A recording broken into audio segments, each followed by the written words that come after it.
Bom dia, meu nome é Luiz Antonic, sou professor universitário e apresento semanalmente uma análise do Boletim Focus do Banco Central do Brasil.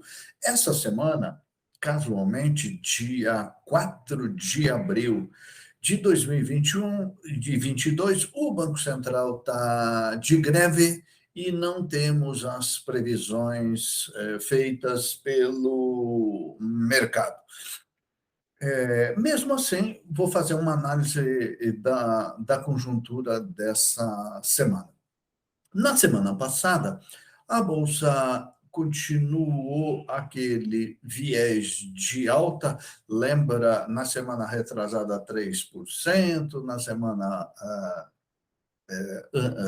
depois mais 3%, e na semana passada mais 2%. Olha que maravilha, a nossa bolsa aqui se recuperando. Isso parece uma coisa inconsistente, porque em tempos de renda fixa com taxas tão altas quanto nós estamos atravessando hoje, normalmente não deveria de acontecer. Mas tem entrando dinheiro do mercado internacional na bolsa, o que acaba puxando ela um pouquinho para cima. Até quanto vai durar? Ninguém pode dizer isso. Aqui sobre os nossos indicadores, vou passar por eles. Só queria te relembrar que essa semana é dia 4, então, segunda-feira, sai o IPCA do mês de março. A minha expectativa é de 1%. É uma estimativa que eu fiz. Se isso acontecer, vamos ficar com uma inflação acumulada em 12 meses de 10,62. Até fevereiro, nós temos acumulado 10,54, e como você sabe, a meta é de 5%, a meta superior, 2% a meta inferior, e a meta mesmo do Banco Central para a inflação é 3,5%. Então, observe que nós estamos bastante distantes da meta. Quanto ao IGPM, na semana passada saiu o IGPM do mês de março, surpreendeu o mercado com uma taxa de 1,74. É um índice bastante alto se você considerar esses 3 meses aqui de 2022, e que somados esses 3 meses daqui dá 5,49% ou 14,77% no acumulado 12 meses, um índice elevadíssimo. Coitado do empresário brasileiro que vai ter que conduzir os seus negócios com essa taxa de inflação absurda. A previsão para o PIB para esse ano são otimistas, como você sabe. O mercado previa 0,5% de alta no PIB para esse ano, mas eu acredito que vai dar mais por conta das eleições. Então, acredito que esse 0,5% aqui vai chegar próximo de 1%.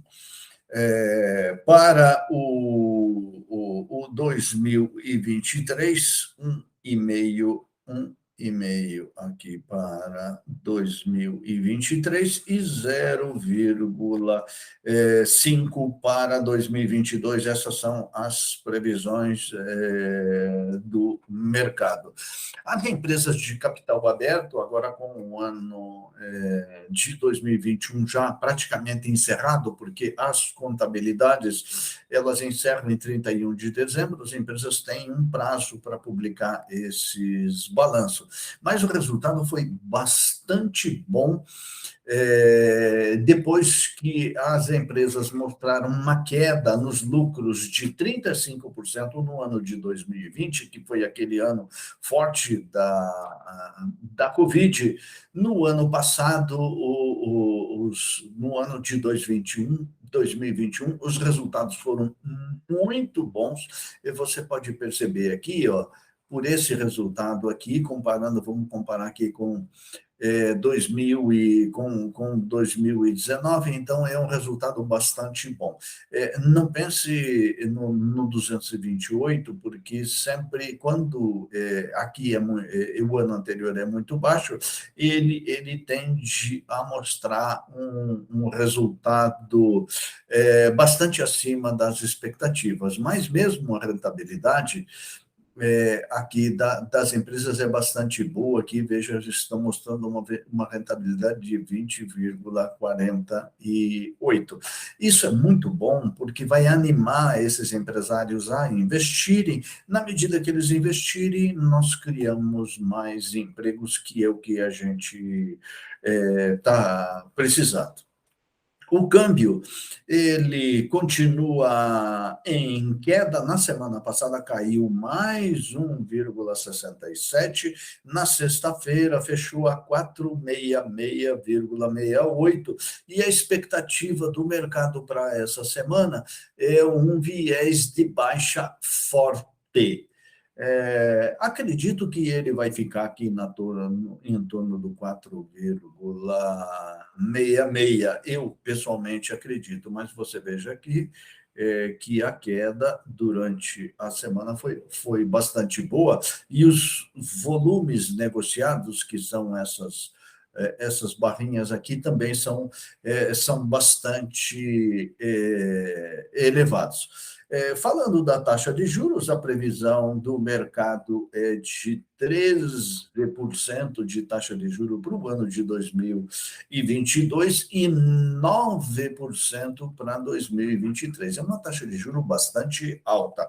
Mas, pela lógica que a gente sempre teve, essa lógica foi quebrada no governo Bolsonaro, pela lógica que a gente sempre teve, no passado a inflação era a base da taxa de juros. Então, se você tivesse uma inflação, por exemplo, de 10%, o Copom faria alguma coisa mais ou menos assim, 1% de taxa de juros, e daí você tinha uma taxa de juros Selic de 11%. Vamos ver, como eu falei para vocês, o Paulo Guedes quebrou esse formato, porque quando ele baixou a taxa Selic para 2% apenas, enquanto nós tínhamos uma inflação de 5,5%, ou seja, o Brasil passou a ser um dos poucos países do mundo que se dava ao luxo de praticar taxa de juros negativa. A taxa Selic está hoje em 11,75. Espera-se que nessa reunião do dia 4 de maio, que está aqui, ela passe para 12,75. Só não vai acontecer se acontecer alguma surpresa com a inflação, mas também não acredito que ela vai fechar mesmo em 12,75. De certa forma, isso daqui é péssimo para o país, porque ele viabiliza o investimento na renda fixa. Ou seja, a gente vai tirar dinheiro da Bolsa de Valores para colocar em renda fixa. Claro, por que você vai correr risco? Para que você vai se incomodar tendo uma taxa de juros desse tamanho aqui, de 12,75, e aí você vai ficar estudando a Bolsa e pesquisando e analisando as empresas, tal, para ver aquela que é melhor de investir. Então, as pessoas acabam deixando a Bolsa. Isso aqui foi que eu falei no começo do vídeo, que é um pouco de inconsistência, porque em tempos de taxa de juros básica alta, a Bolsa acaba sempre prejudicada, caindo. Então, a expectativa para o ano é de 13 e para o ano que vem de 9. Se você ver a curva, hoje nós estamos aqui na curva, nesse ponto aqui, com 11,75. Espera-se que já agora, no mês de maio, no dia 4 de maio, esse número aqui suba para 12,75 e que o ano seja fechado com 13%. E daí o mercado canoniza tudo, o mercado é sempre otimista, mais a longo prazo o mercado vê como uma curva em queda expressiva da taxa de juros. Deus que ajude que o mercado esteja certo. Aqui uma coisa que eu comento sempre, a taxa do CDI está em 6,45. O meu parâmetro de comparação é sempre essa caderneta de poupança aqui. Então, você veja, está nos últimos 12 meses, né? 6,45 para o CDI e 5,59 para a caderneta de poupança. Então, você que vive falando que a poupança é péssima, que a poupança é ruim, que tem que sair da poupança, pense duas vezes, porque acontece o seguinte: se você pegar essa taxa do CDI aqui, que essa taxa do CDI aqui é taxa de banco grande, você corre o sério risco de empatar com a caderneta de poupança e não precisa empatar. Se for muito próximo, é melhor investir na poupança do que ficar se incomodando. E então, eu estou sempre insistindo com você o seguinte: vai aplicar num CDB, procure uma corretora onde tem centenas de CDB para você aplicar. O risco é coberto pelo Fundo Garantidor de Crédito. Agora, se você for aplicar num banco grande, pelas características do banco grande, aí você vai ver aqui essas taxas aqui que são muito próximas. E o que eu estou falando, isso é histórico, porque se você olhar aqui, ó, no meu gráfico, você vai perceber que a taxa do CDI, ela sempre ela fica bastante próxima da taxa de caderneta de poupança. Mais ou menos aqui 1,5%, mas eu estou falando aqui de o que um banco grande paga. Então, se você não quer passar por tolo, então vou aplicar num CDB ao invés de aplicar na poupança, faça a continha.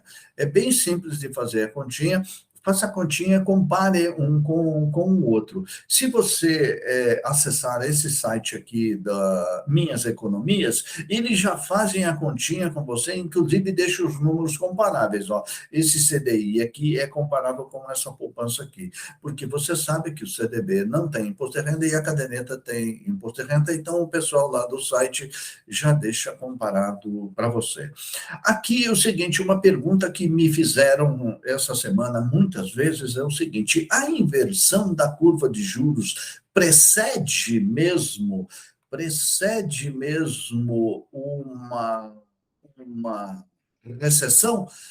Eu diria o seguinte, que historicamente foram desenvolvidos vários estudos e sempre que você tem uma inversão da curva de juros, como você está vendo aqui, ó, depois isso é seguido por uma recessão. A inversão da curva de juros que eu estou falando é que é o seguinte: o juro no curto prazo fica mais elevado do que o juro no longo prazo. Isso chama inversão da curva de juros. É claro, o juro no curto prazo nunca pode ser maior do que o juro no longo prazo. Ele é sempre menor. Se você aplica por mais tempo, você ganha mais. Mas o que acontece é o seguinte, é que, olha aqui, ó, aqui, quando a gente teve uma inversão da curva de juros, olha, isso aqui foi um período de recessão, aqui foi outro período de recessão, aqui foi outro período de recessão. A grossura dessa barrinha que eu estou mostrando para você aqui é o tempo que a recessão durou. Olha aqui, então, a gente teve uma inversão da curva de juros aqui, e em 2008 tivemos aquela recessão terrível, que foi a crise do subprime. Se você olhasse uma curva mais bem feita, mais apurada, com mais recursos, você pode confirmar isso aqui, ó, inversão da curva de julho, crise da Guerra do Golfo. Inversão da crise do julho, bolha na internet. Inversão da crise do subprime. Inversão da pandemia. Então, isso aí vem se destacando pelos estudiosos como uma forte possibilidade. E como hoje você tem uma inversão da curva de juros, o que se pensa é que daqui a um ano, por exemplo, nós vamos sofrer mais uma recessão muito forte. Aqui uma notícia também que eu recortei e colei aqui, tirei do Estadão, que é o seguinte, também me perguntaram por que os multimercados estão perdendo tanto dinheiro. É claro, né? Os fundos multimercado têm taxa de administração, isso custa, eles aplicam em todos os ativos que são possíveis. Por que que eu hoje vou correr risco com esse multimercado? Eu vou para essa renda fixa porque com uma taxa de CDI de 11,65 é muito melhor para mim e eu não corro risco nenhum. Então, se você olhar aqui, ó, multimercado, ações, fundo de previdência, nunca ponha dinheiro nessa coisa aqui, ETF, câmbio, todo mundo andando para trás e eu, renda fixa aqui é o cisne dessa vez. E por último, aqui queria fazer um comentário sobre a Petrobras. A Petrobras vai ter o seu 40º presidente. A cada um ano e meio nós temos um presidente novo na Petrobras. Tudo problema de política. E agora o presidente é o Adriano Pires, mas eu ainda vou falar para você, viu? E corre-se um sério risco de ele não assumir. Então a gente vai ter o quase presidente aqui. Ele corre um grande risco de não assumir. Do jeito que a Petrobras se comporta, melhor mesmo era você privatizar esse negócio, né? Fica fazendo o preço dos combustíveis, calculando o preço dos combustíveis aqui, baseado no valor das bolsas internacionais, sem levar em consideração o nosso custo aqui. Ela tem que fazer o preço dos combustíveis baseado no custo aqui. Se for para agir de forma diferente, privatiza isso. Do que serve essa empresa se não serve para o Brasil? Então, meus amigos, essa semana é isso. Muito obrigado e até a semana que vem.